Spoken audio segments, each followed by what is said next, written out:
Stress is a very expensive affair. That is why in this video, I want to discuss why you typically overspend when it comes to spending your money when you are stressed. And most importantly, I'm also going to share with you exactly what you need to do for you to be able to stop overspending whenever you are stressed. Because if you don't stop, chances are you'll end up affecting your finances big time, presently and also going to your future. That's why you need to understand, watch the whole of this video to the very end for you to really understand how stress affects you and how you can go about stopping overspending whenever you are stressed. As a starting point, let's step back a bit. You see, when you are stressed, your body realizes you are in danger. Whatever the thing is making you stressed is a danger to your existence. And as part of your body handling that, it releases some of hormones, okay? Among them is an hormone called cortisol, which basically assists you cope with whatever the danger is. But also, cortisol affects some of your faculties. For example, it makes you think less logically. You become more illogical when there's high cortisol in your system. And secondly, you also pursue instant gratification, right? You desire to fix things immediately. And that's the reason for that is because also your body desires to get a dopamine boost, right? Simply put, these different hormones need to be balanced out. There's cortisol in your system. You need dopamine to also increase. Not really to solve the cortisol, but to assist at least ensure you have some equilibrium. That is why you're going to be illogical and less patient. And you're going to end up doing things which can assist you boost your dopamine in the system because your system is craving that. And that is why you might end up overspending as part of you boosting your dopamine and feeling instant gratification, and yet whatever is making you stressed is still there. Instead, we need to develop better coping mechanisms to assist us not overspend. In case you are new here, my name is Afagzat Sifuna. I am a finance expert and qualified accountant, bringing you amazing videos about making money and investing each and every day. In case those are topics which you really like, down there is a button called subscribe. Kindly consider subscribing to this channel, and while you still add it, drop a like on this video. Thank you for subscribing and also liking this video. And with that, the very first way which stress messes you up is that stress makes you pursue instant gratification. Simply put, you want to feel sense of satisfaction immediately. And even that happens at the detriment of your future financial goals. To give you an example, maybe you are saving monthly towards purchasing a house, but then again, your desire for instant gratification, maybe for example, you are scrolling on social media, you saw an amazing holiday destination, that is going to make you even detour or maybe deflect the money which you'd rather have pumped towards the saving of you acquiring a house to you spending on an impromptu holiday which you just saw on social media. That's so because your body is going to be craving instant gratification. And that is why, as an adult, of course we know when we are stressed because of different things, right?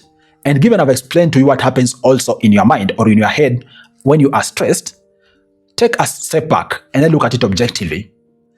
Do you really need whatever you want to spend your money on? Is it part of your financial plan, or is it a want that your body is asking for to give you a dopamine boost because you want instant reward?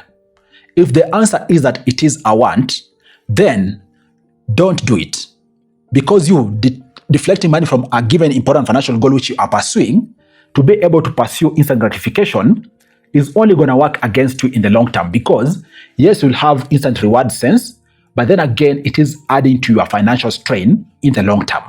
And then the second thing is that stress does increase impulse buying behavior.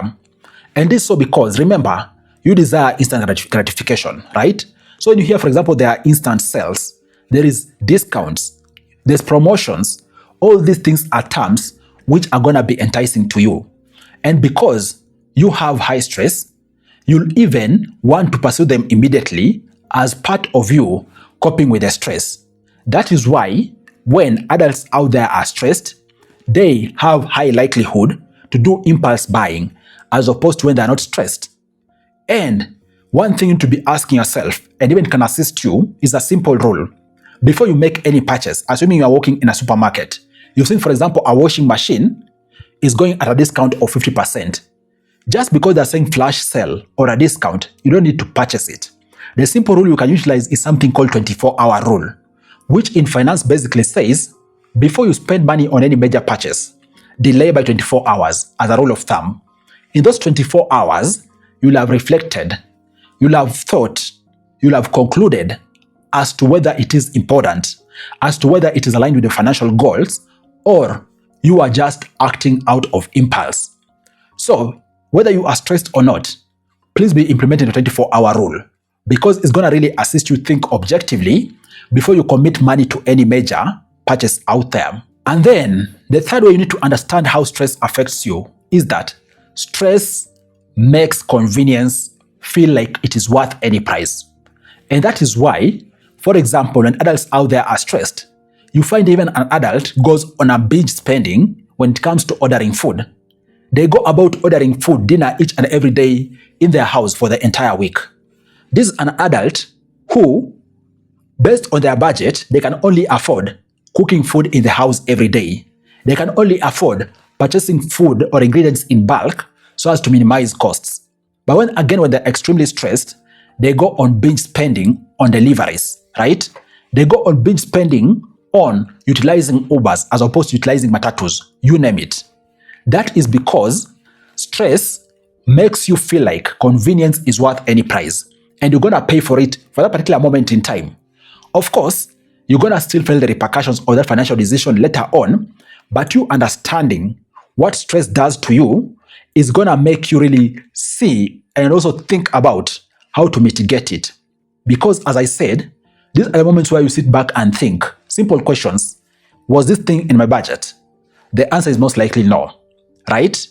Is this thing working towards assisting me be strengthened financially? Or even so, is it a need for me? Or is it a want which is really assisting me, sort of a given craving which I'm having instantly? Guys, those desire for seeing convenience as worth any price hits any human out there. In case you are hit by such, just take time and pause a bit and reflect. It might be difficult at a particular moment in time, but upon you just putting in effort to reflect a bit, you might end up changing your decision. You will stop ordering food day in, day out, and continue your plan of cooking.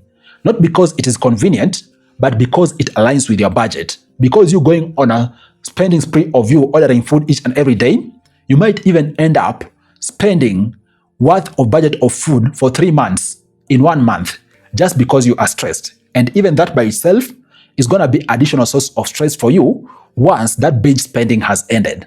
And then the fourth thing you need to know is that stress can add to something called lifestyle inflation. And I'm saying so because as part of the coping mechanism, when a person is stressed, they feel like they need some form of rewards for different things they think about. Case in point, maybe you even completed an amazing task at work this quarter, right? To you, it was normal.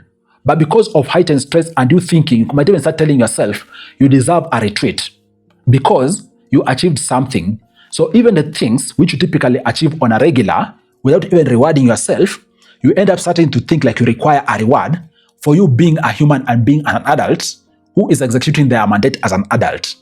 That is most likely going to lead you to something called lifestyle inflation. Because what are the rewards? For an adult, maybe it is a holiday, right? Which according to your budget, maybe you've already planned you're going to be having 1 or 2 holidays throughout the year. But because of severe stress you are dealing with, right, and the desire for instant reward, you might end up even saying, I'm going for a holiday next week. And you're going to go. But what exactly does it mean for you? You might end up even going for a holiday 3 or 4 times in a year. The amount of money you'll be spending on these holidays, maybe you'll divert from your plan of acquiring a property, right? And at the end, yes, you're going to be addressing the instant craving which you're going to be having. You're going to be addressing the instant desire for reward. but over time, you're most likely going to regret your decision. That is why you need to be asking yourself these simple questions, right? Are you spending because it is a need or is it a want? Or are you spending because you are stressed? And a simple way of you dealing with it is that also in your typical planning, ensure you factor in how you go about celebrating different milestones, right? Don't be stringent on yourself. You celebrating is important, but celebrate within the realm of the amount of money you can spend. Don't go out there celebrating, maybe even spending your entire month's or salary just because you are rewarding yourself because you feel like so. And then the fifth thing which you need to know is that when you are extremely stressed, you avoid your finances. That is an unfortunate scenario for adults out here because you're going to avoid the finances from all angles, right from checking your bank balance, right from even checking the price of things as you are going to the supermarket, right from even you paying your bills on time. You're going to avoid your finances from all angles. More so, if the source of your stress is finances, you're going to continue living, right, going through the motion of life when you are avoiding finances. And that in reality, your finances need to be in good shape.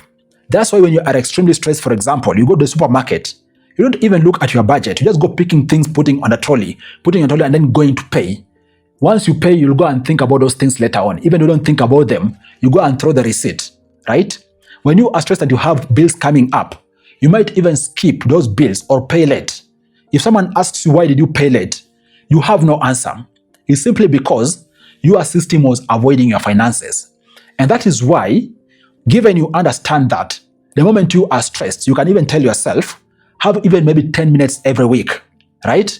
Or even 5 minutes twice a week for you to check your finances. Just being deliberate about that so that you action any bills you're supposed to action. If there's any small budgeting to be done, you do the budgeting just to ensure you continue ensuring your finances are in check, as opposed to you going about spending money and skipping your obligations just because you are stressed. Yes, as an adult, you can't be stressed, but then again, obligations and financial responsibility doesn't stop. That is why you just sacrificing 10 minutes every week to ensure your finances for the next week are in check is going to really assist you be able to manage this aspect of you avoiding your finances when you are stressed. And then the sixth thing you need to know is that stress encourages something called emotional spending. Simply put, you're going to end up spending because you feel an instant reward, okay? You feel temporal emotional relief when you are spending, when you are stressed. Case in point, maybe you are stressed and you are home on a Sunday afternoon. You walk and go maybe at a nearby shop, you buy clothes.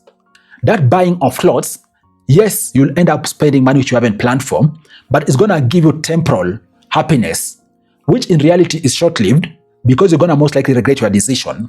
And that is why, if you know that being stressed does lead to emotional spending, you'll start defining and implementing alternative low-cost to no-cost coping mechanisms. Case in point, you can even have a plan, for example, at spare time, you go for a nature walk, right? At spare time, you go to the gym, right? At spare time, you read a book which really motivates you. All this could be coping mechanisms for you to be able to utilize spare time which you have when you are stressed, as opposed to having an idle mind when you are stressed, because you'll end up doing something called emotional spending in pursuit of temporal happiness. Why don't you pursue temporal happiness by, for example, going for nature walks? You see birds, you see trees, you feel a bit happy, still you'll achieve the same goal, but at zero cost, okay? And then the seventh thing which you need to understand is that financial stress does end up creating a very dangerous cycle.